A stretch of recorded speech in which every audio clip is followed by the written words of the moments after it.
Hi, welcome to Top of the World News. I'm Jim Lynch. Please like and subscribe. Please follow me on all forms of social media, Facebook, LinkedIn, Twitter, Instagram. And as I've been saying for the last several weeks, take a look at the Backstage page. We're still trying to get the screenplay optioned. Hopefully that happens soon. I'm starting to hear some good things from some folks I sent it out to, so hopefully that comes to pass pretty soon. This week I want to talk about something that plagues a lot of salespeople, and it's why some salespeople will make a lot of money, but most don't. And the reason they don't is they don't prepare properly for their sales meeting, whether it's over the phone or in person, or in this day and age, a Zoom meeting. 2 weeks ago, we discussed the 4 points to convert leads into closed sales. And this week, we're going to discuss part 2, and that's how to prepare for the meeting with the potential sales lead. First of all, the leads that you're getting, they're not just names and phone numbers or or something of that nature. Usually they're going to give you some pieces of information that can be of value to you. It could be 1 or 2 pieces of information. It could be 20 or 30 pieces of information, depending on your industry and what all is involved. But the one thing that you have to pick up on is you can't prejudge it. It is what you're getting is simply just a lead. It is your job to cultivate it and turn it into a closed deal. So you can't prejudge the lead, you can't cherry pick, and most of all, you can't delay in contacting them. As I've talked about in this forum a lot, is you have to strike while the iron's hot. So my point number 1 for this week is to call them immediately, if not sooner.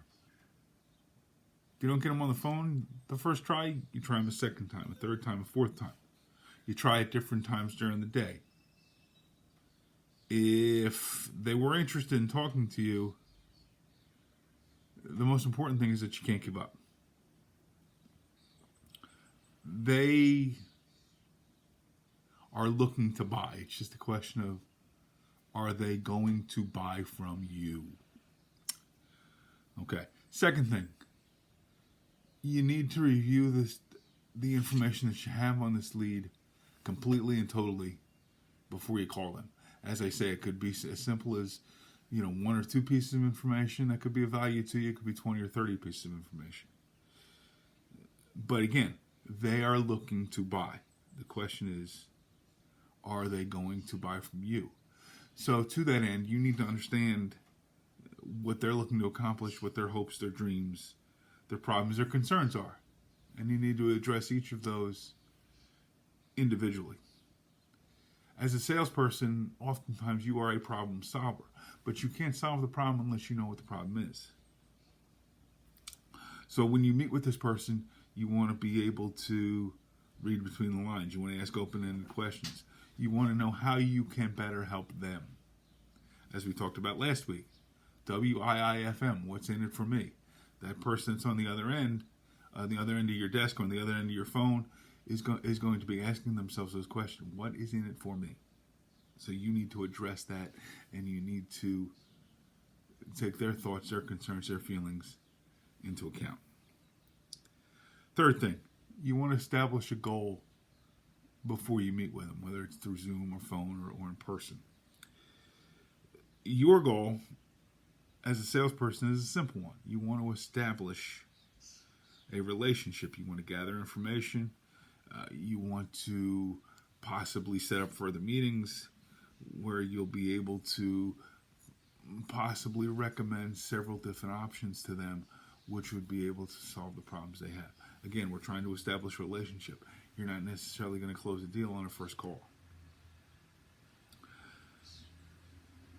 But again, the goal is not to cherry pick or to screen out your weaker options.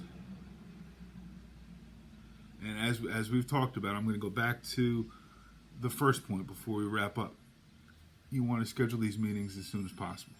Sales are emotional. The longer you wait to make the call, the longer the client waits to meet with you, the more it will work against you.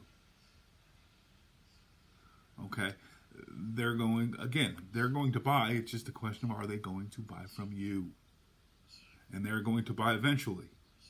It's just a question, are they going to buy today, or is it next week, or is it next month? The longer you wait, the more variables come into play regarding those two things. You wait, they're going to find another person who offers a service similar to yours that maybe they like better. If you wait to contact them, they may say, you know what, I'm going to hold off a week or a month or a year before doing this, that, or the other. You need to take those things into account. Okay, so in a couple of weeks, we're going to talk about the third of the 4 steps, and that's the actual meeting itself and what we should be doing.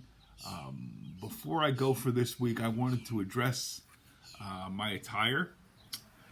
I am dressed down slightly today because my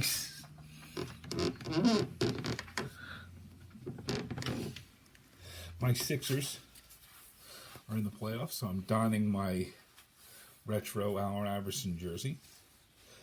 Game 2 is tomorrow night. We are already up 1-0. Game 2 is tomorrow night against, I'm drawing a blank here. Who are we playing? I almost said a bad thing. We're playing the Wizards tomorrow night, so hopefully we'll be up 2-0 heading to DC for Game 3. But before I head out of here, go Sixers, go AI, and we'll see you guys next week. Have a great day.